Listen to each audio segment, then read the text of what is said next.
Reporter K Venugopal. അടിമുടി കലാകാരനായിരുന്നു അയാൾ.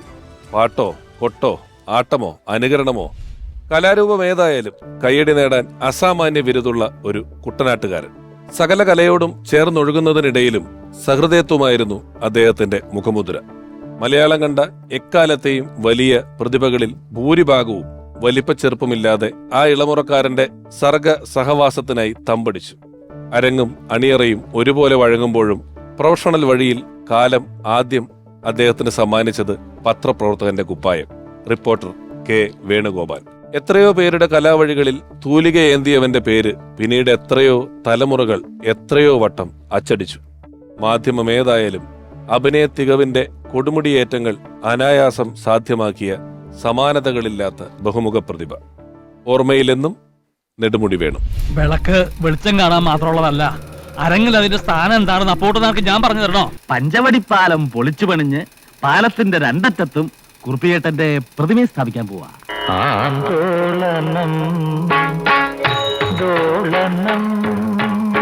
ആരുടെ അടുത്തേക്കാണ് കുട്ടി പടികേറി വന്നത്? അവൾ ഇപ്പോഴും ഇവിടെ തന്നെയുണ്ട്. ബ്രഹ്മകമലം ശ്രീലകമാകിയ നാദബ്രഹ്മസുധാമയീ.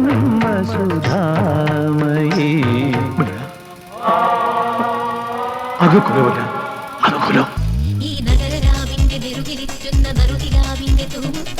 ഇന്നത്തെ കാലത്ത് ഒരു കുട്ടിയുടെ കാര്യം തന്നെ ബുദ്ധിമുട്ടാ. അപ്പോ പിന്നെ രണ്ടുപേരെന്നൊക്കെ പറയുമ്പോ ഞാൻ കണ്ടൊരു നാൾ മുതൽ കരളിനകത്തൊരു മോഹം ഓർമ്മയിലെന്നും. വേണിച്ചേട്ടന്റെ ഓർമ്മകളുമായിട്ട് നമ്മളോടൊപ്പം ഡയറക്ടർ അശോക് കുമാർ സാർ. ഞങ്ങളുടെ ഒരു പടമാണ് അറബി ഒട്ടോ മാത്രമെന്നാർ, ലാല് വേണിച്ചേട്ടന് മുകേഷ് അഭിനയിച്ച്. ഇതിൻ്റെ ലൊക്കേഷൻ ശരിക്കും പറഞ്ഞു കഴിഞ്ഞാൽ അബുദാബി, ദുബായ് ഒക്കെയാണ്. ആ സിനിമ എടുത്തത് തന്നെ രസകരമാണ്. ഞങ്ങൾക്ക് ചുമ്മാ അവിടെ പോയി ആഘോഷിക്കാൻ വേണ്ടി എടുത്താണ്. പക്ഷേ ആ പടം നന്നായിട്ട് ഓടി. പ്രിയനാണ് ഡയറക്റ്റ് ചെയ്ത്. അപ്പോൾ അന്നും പ്രിയൻ പറഞ്ഞു, എടാ കാര്യമൊക്കെ നമുക്ക് വേണിച്ചേട്ടൻ വേണം അവിടെ. വേണിച്ചേട്ടൻ അബുദാബി കാണണം. വേണിച്ചേട്ടന് വേണിച്ചേട്ടൻ നമുക്ക് എത്ര ദിവസം ഡേറ്റ് വേണം. ആ വേണിച്ചേട്ടൻ ഉള്ളിടത്തോളം കാരണം നമുക്ക് ഒരുപാട് ഗുണങ്ങളാണ്. വേണിച്ചേട്ടൻ സ്ക്രിപ്റ്റിൻ്റെ കൂടെ കാണും, നമുക്ക് ഹെൽപ്പ് ചെയ്യും. പിന്നെ രസമാണ് വേണിച്ചേട്ടൻ. അങ്ങനെ അപ്പോൾ വേണിച്ചേട്ടൻ ചോദിച്ചു, അശോക് എനിക്കതിനകത്ത് പ്രിയനൊരു പറഞ്ഞു വേണിച്ചേട്ടനില്ല പറ്റില്ല എന്ന് പറഞ്ഞു. അങ്ങനെ വേണിച്ചേട്ടൻ ഇവിടുന്ന് അബുദാബി കൊണ്ടുവരുന്നു. വേണിച്ചേട്ടൻ ശരിക്കും പറഞ്ഞാൽ എനിക്ക് 10 ദിവസം കൊണ്ട് ഡേറ്റ് തന്ന്.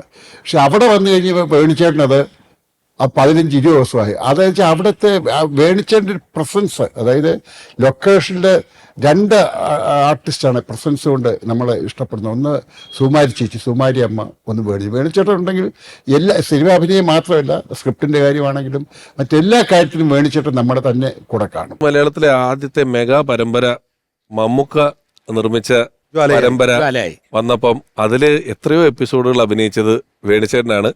ആ മെഗാ പരമ്പരയുടെ സംവിധായകൻ നമ്മളോട് സംസാരിക്കും. ഓക്കെ. വേണിച്ചേട്ടന് എന്നെ സംബന്ധിച്ചിടത്തോളം ഒരു നടൻ മാത്രമല്ല, എൻ്റെ ഒരു ആത്മമിത്രവും എൻ്റെ ജ്യേഷ്ഠ സഹോദരനും, ഒപ്പം എൻ്റെ ഒരു മെൻറ്ററും ഒരു ക്രിട്ടിക്കും ഒക്കെ ആയിരുന്നു. ഒരു സാധാരണയിൽ കവിഞ്ഞ ഒരു ആത്മബന്ധമായിരുന്നു ഞങ്ങൾ തമ്മിലുണ്ടായിരുന്നത്. ഞാൻ വേണിച്ചേട്ടനെ കാണുന്നത് അദ്ദേഹം വളരെ യങ്ങായിരിക്കുന്ന സമയത്താണ്. ഞാൻ ഏതാണ്ട് സ്കൂളിലൊക്കെ പഠിക്കുന്ന സമയത്ത് അദ്ദേഹത്തിൻ്റെ ഗുരുവായ കാവാലത്തിൻ്റെ കൂടെ, കാവാലം നാരായണ പണിക്കരുടെ കൂടെ കവിതകൾ ആലപിക്കുമ്പോൾ ഈ ഉടുക്ക് കൊട്ടാനായിട്ട് കൂടെ വന്നിരുന്ന ആളായിട്ടാണ് ഞാൻ ആദ്യമായിട്ട് വേണിച്ചേട്ടനെ പരിചയപ്പെടുന്നത്. അന്ന് ഞങ്ങളുടെ നാട്ടിൽ വയലാറിൽ ഞങ്ങൾക്കൊരു പ്രസ്ഥാനം ഉണ്ടായിരുന്നു, അഭിവീഷണ എന്ന് പറഞ്ഞു. ഞങ്ങൾ തെരുവുകൾ തോറും നടന്ന് കവിതകൾ നാടകീയമായിട്ട് അവതരിപ്പിക്കുന്നൊരു കാലം. അതിൽ കേരളത്തിലെ എല്ലാ പ്രമുഖ കവികളും പങ്കെടുത്തിട്ടുണ്ട്. അന്നൊക്കെ ഞാനതിലെ ഏറ്റവും ജൂനിയർ മോസ്റ്റ് ആളാണ്. അന്ന് കാവാലം സ്ഥിരമായി വരുമായിരുന്നു. ആ കൂട്ടത്തിൽ വേണിച്ചേട്ടനും വരുമായിരുന്നു. അങ്ങനെയാണ് ഞങ്ങൾ തമ്മിലുള്ള പരിചയം. ഒരിക്കലും ഞങ്ങൾ തമ്മിൽ ഒന്നിച്ചൊരു വർക്ക് ചെയ്യേണ്ടി വരുമെന്നോ അങ്ങനെ അവസരം വരുമെന്നോ ഒരിക്കലും വിചാരിച്ചിരുന്നതല്ല. ആൾ ഓഫ് എ സഡൻ ഇങ്ങനെ ഒരു പ്രൊജക്റ്റ് വന്ന്, ജ്വാലയായി എന്ന് പറയുന്നൊരു പരമ്പര. മമ്മൂട്ടി അത് നിർമ്മിക്കാനായിട്ട് തയ്യാറായി. എന്നോട് അതിൻ്റെ കഥ എഴുതി അതിനെ സംവിധാനം ചെയ്യാൻ പറഞ്ഞു. വേണിച്ചേട്ടനും അനിലയും കൂടെ ഉള്ള പ്രണയം, അതായത് കൃഷ്ണപിള്ളയും കൊച്ചുറേസിയും, 2 സമുദായത്തിൽപ്പെട്ടവർ, മലയോര കർഷകർ, അവരുടെ ബാല്യകാല പ്രണയം അവർ ഈ ഘട്ടത്തിലും നിലനിർത്തുന്നു. അത് തുടർന്നു പോകുന്നു. അതിൻ്റെ പ്രതിസന്ധികളാണ് കഥയുടെ മർമ്മം. പക്ഷേ ഈ പ്രണയം, ഈ വയസ്സാകുമ്പോഴുള്ള പ്രണയം ഒരുപക്ഷെ എനിക്ക് തോന്നുന്നില്ല ഏതെങ്കിലും ഒരു നടൻ ഇത്രയും ഭംഗിയായി കാണിക്കാൻ പറ്റുമെന്ന് എനിക്ക് തോന്നുന്നില്ല. ആ പ്രണയഭാവങ്ങൾ, അതിൻ്റെ വിഹുലതകൾ, അതിൻ്റെ നൊമ്പരങ്ങൾ, അതിൻ്റെ വിരഹങ്ങളൊക്കെ അതീവ സൂക്ഷ്മതയോടുകൂടി സൂക്ഷ്മാഭിനയത്തിൻ്റെ ഏറ്റവും മനോഹരമായ ഒരു യൂണിവേഴ്സിറ്റി ക്ലാസ് എന്ന് തന്നെ പറയാവുന്ന രീതിയിൽ നെടുമുടി വേണുചേട്ടൻ അവതരിപ്പിക്കുന്നതോടെയാണ് ഞങ്ങൾ തമ്മിൽ ഈ ആത്മബന്ധം ഉണ്ടാകുന്നത്. വേണുചേട്ടനെ കുറിച്ചുള്ള അനുഭവങ്ങളും ഓർമ്മകളും ഒക്കെ പറയാന്ന് പറഞ്ഞാൽ ഒരുപാട് പേർക്ക് അത് പറയാനുണ്ടാവും. തൽക്കാലം നമുക്ക് ഒരാളെ ഒന്ന് കാണാം. നെടുമുടി വേണുചേട്ടനെ പറ്റിയുള്ള ഓർമ്മ എന്ന് വെച്ചാൽ എൻ്റെ ഫസ്റ്റ് പടത്തിൽ തന്നെ എൻ്റെ അച്ഛനായിട്ട് വേണുചേട്ടൻ അഭിനയിച്ചത്. അപ്പോൾ ഈ നമ്മൾ കൊച്ചിലോട്ട് കാണുന്ന ഒരാൾ, നമ്മൾ ഒരുപാട് എത്രയോ പടങ്ങളിൽ നമ്മൾ ഒരുപാട് ഇഷ്ടപ്പെട്ട കഥാപാത്രങ്ങൾ ചെയ്ത ഒരാൾ അച്ഛനായിട്ട് അഭിനയിക്കുകയാണ്. അപ്പോൾ അതിൻ്റെ ഒരു ചെറിയ ഭയവും കാര്യങ്ങളൊക്കെ എൻ്റെ ഉള്ളിലുണ്ടായിരുന്നു. അപ്പോൾ ഒരു പ്രത്യേക ഒരു സീനിൽ ഒരു ഡയലോഗ് ഉണ്ടായിരുന്നു. ഞാൻ അച്ഛനോട് പറയുന്ന ഒരു ഡയലോഗ്, ഞാൻ ഭയങ്കര ദേഷ്യത്തിൽ അച്ഛനോട് പറയുന്നതാണ്. ഞാൻ ആ പ്രസിഡന്റ് കുത്തിനെ പിടിച്ച് വരട്ടിട്ടാ അയാൾ രാത്രി തന്നെ അച്ഛനെ വിളിക്കാൻ വേണ്ടി വന്നത്. അപ്പോൾ ഇത് ഞാൻ ദേഷ്യത്തിൽ പറയുന്നുണ്ട്, പക്ഷെ എൻ്റെ എന്തോ ബോഡി ലാംഗ്വേജിൽ എന്തൊരു കുഴപ്പമുണ്ട്. അപ്പോൾ അത് എനിക്ക് മനസ്സിലാവുന്നുണ്ട്. അപ്പോൾ ഹരൺ സാർ പറഞ്ഞു അത് വേറെ രീതിയിൽ ഒന്ന് ചെയ്യാൻ വേണ്ടി പറഞ്ഞു. അപ്പം വേണുചേട്ടൻ എന്നോട് പറഞ്ഞു ഈ കൈ എടുത്തിട്ട് സംസാരിക്കുക. അതായത് ഞാൻ ആ പ്രസിഡന്റിന്റെ കുത്തിനെ പിടിച്ച് വരട്ടിയിട്ട് അയാളെ രാത്രി തന്നെ അച്ഛനെ തിരിച്ചു വിളിക്കാൻ വേണ്ടി വന്നത് എന്ന് പറയുമ്പോഴത്തേക്കും അയാളുടെ വീട് എവിടെയാണ്, അതിപ്പോൾ നമ്മൾ കറക്റ്റായിട്ട് എസ്റ്റാബ്ലിഷ് ചെയ്യുന്നില്ല. ഞാൻ നിൽക്കുന്ന സൈഡിൽ നിന്ന് ഞാൻ കൈ ചൂണ്ടുന്ന സൈഡിലാണോ ഈ പ്രസിഡന്റ് എന്ന് പറയുന്ന കഥാപാത്രത്തിന്റെ വീട്, ഒന്നും നമുക്ക് അറിയില്ല. പക്ഷെ അങ്ങനെ പറഞ്ഞാൽ അത് കുറച്ചുകൂടെ എഫക്റ്റീവ് ആവും. എന്നിട്ട് ഞാൻ അങ്ങനെയാണ് അത് അഭിനയിച്ചത്. അപ്പോൾ അതൊരു ഭയങ്കര ബാലപാഠമായിരുന്നു എനിക്ക്. അങ്ങനെ പല സിറ്റുവേഷൻസിലും, ഇപ്പം സമയത്തിന്റെ ഒരു കുറവ് കാരണം ഞാൻ എല്ലാ സിറ്റുവേഷൻസും പറയില്ല, പക്ഷെ ആ സിനിമയിൽ തന്നെ പലയിടത്തും അദ്ദേഹത്തിന്റെ ഒരുപാട് അഡ്വൈസസ് ഉണ്ടായിരുന്നു.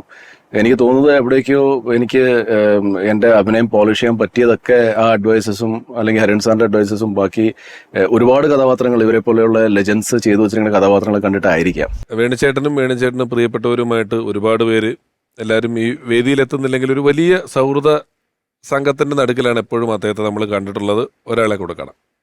വേണുചേട്ടനെ ഞാൻ ആദ്യം കാണുന്നത് ആലപ്പുഴയിലൊരു ഹോട്ടലിൽ വെച്ചിട്ടാണ്. ഞാൻ കുട്ടിയായിരിക്കുമ്പോഴാണ്, സ്കൂളിലൊക്കെ പഠിക്കുമ്പോഴാണ്. അപ്പോൾ ഞങ്ങളിവിടെ ഭക്ഷണം കഴിക്കാൻ പോയതാണ് തിരുവനന്തപുരത്ത് നിന്ന് ഒറ്റ വരുമ്പോൾ. അപ്പോൾ വേണുചേട്ടൻ ഇങ്ങനെ ഭയങ്കര ഗ്രേസ്ഫുള്ളായിട്ട് സ്റ്റെപ്പ് കയറി പോകുന്നു. അപ്പോൾ ഞങ്ങൾ നോക്കി ഇങ്ങനെ കൈ കാണിച്ചു. അതാണ് എനിക്ക് വേണുചേട്ടൻ്റെ ആദ്യത്തെ ഓർമ്മ. അത് കഴിഞ്ഞിട്ട് ഞാൻ പിന്നെ സിനിമ ചെയ്യാൻ പോയി പാസഞ്ചർ യഥാർത്ഥത്തിൽ അതിൽ ആ ഡ്രൈവറുടെ ക്യാരക്ടർ ഞാനും ശ്രീനേട്ടനും കൂടെ വിചാരിച്ചത് ആ സിനിമ ഭയങ്കര ടെൻസ് ആയിട്ടുള്ളൊരു സിനിമ ആയതുകൊണ്ട് ഒരു കോമിക് റിലീഫ് എന്ന രീതിയിൽ അപ്പോൾ തിളങ്ങി നിൽക്കുന്നിരുന്ന സുരാജോ അങ്ങനെ ആരെങ്കിലും കാസ്റ്റ് ചെയ്യാമെന്നായിരുന്നു വിചാരം. ദിലീപേട്ടനാണ് അത് സജസ്റ്റ് ചെയ്തത്. അല്ല, അത് അങ്ങനെയല്ല, നമുക്കതിനെ കുറച്ചുകൂടി ഇൻട്രസ്റ്റിംഗ് ആക്കാം.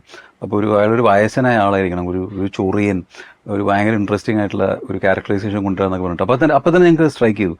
അങ്ങനെയാണ് വേണുചേട്ടനെയും സജസ്റ്റ് ചെയ്യുന്നതെന്ന് ദിലീപേട്ടനാണ്. അതിന് വേണുചേട്ടനോട് ഞാൻ ഫോണിലാണ് സംസാരിക്കുന്നത്. അപ്പോൾ തന്നെ വേണുചേട്ടൻ ഇഷ്ടപ്പെട്ടു, ചെയ്യാൻ സമ്മതിച്ചു. അപ്പോൾ ആ സിനിമയുടെ സ്ക്രീൻ പ്ലേയിലും ഡയലോഗ്സിലും എല്ലാം വേണുചേട്ടൻ്റെതായിട്ടുള്ള സജഷൻസ് ഉണ്ടായിട്ടുണ്ട്, ആ ക്യാരക്ടറിൻ്റെ ഡെവലപ്മെൻറ്റിലും. അതിനുശേഷം അർജുനൻ സാക്ഷി ചെയ്തപ്പോൾ അതിലൊരു ജേർണലിസ്റ്റ്, എന്തായാലും മലയാള സിനിമയുടെ ഏറ്റവും വലിയ നടൻ തന്നെ പറയാം. അപ്പോൾ അദ്ദേഹത്തിൻ്റെ കൂടെ നമുക്ക് കുറച്ച് സമയം ചെലവഴിക്കാൻ സാധിച്ചു എന്നുള്ളത് എൻ്റെ ജീവിതത്തിലെ ഏറ്റവും വലിയൊരു ഭാഗ്യമായിട്ട് ഞാൻ കരുതുന്നു.